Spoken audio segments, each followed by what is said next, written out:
யோ மாமா. யா மாமா பையா. டேய் வடக்கா, நீடா இங்க? இப்போ வயல் வேலையெல்லாம் நம்ம தான் செய்யறோம். பக்கத்தூர் வயல்ல எங்க சித்தப்பா வேலை செய்யறார். பக்கத்து தோட்டத்துல எங்க பெரியப்பா வேலை பார்க்கிறார். இப்ப ட்ரெயின்ல எங்க மாமா வந்து கொண்டிருக்கிறார். இனிமே நாங்க தான், எல்லாம் நாங்க தான்.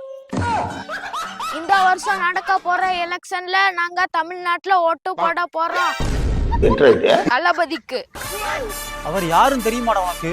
தமிழ்நாட்டோட கிங்கு தளபதி விஜய். ஃபர்ஸ்ட் உனக்கு ஓட்டர் ஐடி இருக்காடா? ஓட்டர் ஐடி வந்து கொண்டிருக்கு. ஏய் ஒழுங்கா ஊரை விட்டு வெளியே போடா. இனிமே இதுதான் என் ஊர். நீ வேணா வெளியூர் போய்க்கோ. மரியாதையா வயலை விட்டு வெளியே போல. காலை உடைச்சு போடுவேன். போடா. டேய் யாரா வயலை விட்டு வெளியே போக சொல்றா? நீ வேணா வயலை விட்டு போடா.